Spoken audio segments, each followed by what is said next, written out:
Welcome to Essential English Only. Your practical English lessons in podcast format. Hi, learners. My name is Alex. And my name is Lizzie. Welcome to Essential English Only. Hey, everyone. Welcome back to the Essential English Only podcast. Today's topic is one that stirs up a lot of opinions. Is it really worth paying for online English classes like Cambly? Oh, I've been waiting for this one because honestly, I don't think paying for apps or online tutors guarantees real progress. You might feel more confident at first, but are you actually improving your English in a measurable way? I think you are. These platforms offer flexibility, real conversation, and access to native speakers from all over the world. For many students, that's something they could never get before. Flexibility is great, but flexibility without structure can become chaos. I've seen students take random lessons with random tutors and still not know how to introduce themselves properly after months. That's because they don't stick with it long enough. Let's be real. Learning any language takes consistency. Cambly gives people the opportunity to practice whenever they want. That kind of freedom is powerful. Freedom is only useful if people actually use it. Most learners sign up, take a few lessons, and quit when they don't see fast results. Without a plan or accountability, freedom just becomes another excuse to stop. True, but that's not Cambly's fault. It's about motivation. Some people just need to talk. They don't want another grammar-heavy class.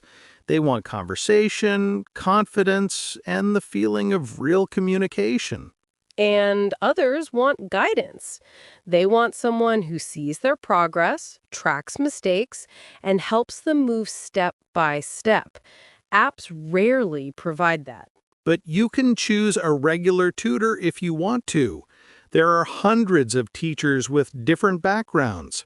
Some are certified, some have experience teaching specific topics like business English or IELTS. I know, but that variety can also be overwhelming. Beginners often don't know what kind of teacher they need. They just click on someone smiling in the photo and sometimes end up talking about their cat for 25 minutes. Hey, at least they're speaking English. That's still practice. Sure, but imagine a student repeating the same basic words every week because no one's correcting them. That's not growth, that's stagnation. I get your point. But I've seen the opposite too. Students who gain confidence, lose their fear of speaking, and finally start thinking in English thanks to constant conversation. Confidence is great, but confidence without clarity can be dangerous. If you keep saying sentences full of mistakes, those errors become habits, and habits are hard to fix later. That's why self-awareness matters. Cambly lets students record their lessons, review their own speech, and notice patterns. It encourages independence. But not everyone has that discipline, Alex. Some need a teacher to push them, to say, hey, you keep mixing tenses, or you're pronouncing this wrong. Self-learning sounds ideal, but most people get lost without direction. Maybe. But traditional classes can be too rigid. Many teachers still spend half the class on worksheets or long grammar explanations. Meanwhile, students leave without saying a single full sentence. That's a problem with bad teachers, not with the system itself.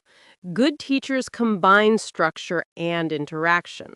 They don't just explain, they make you apply what you've learned. But how many people actually find a good teacher? For many learners, especially in smaller cities or countries with few native speakers, online apps are their only realistic option. I agree that accessibility is a huge advantage. I love that people in places like Vietnam, Egypt, or Brazil can talk to someone from the US or the UK right from their phone. That's amazing. Exactly. That exposure changes everything. Hearing different accents, slang, and expressions prepares you for real-life English. That's something textbooks will never give you. Yes, but it can also confuse beginners. Imagine a student learning one accent today and another completely different one tomorrow. They might end up mixing sounds and feeling frustrated. But that's real communication. The world isn't full of one accent. If you can understand a Scottish tutor and then an American one, you're ready for anything.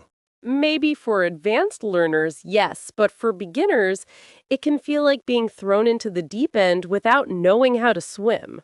I see your point, but don't you think being uncomfortable sometimes helps growth? You can't improve if you only stay in your comfort zone.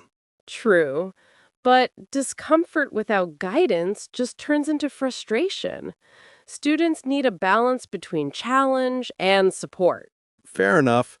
But Cambly can actually provide that if students choose wisely and stay consistent.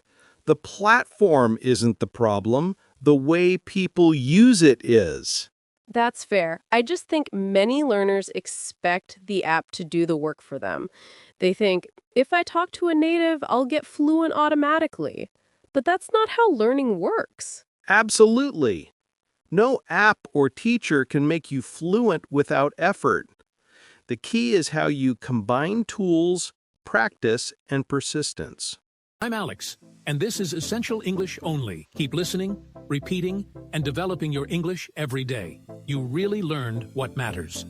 See you in the next lesson, focusing on the essentials.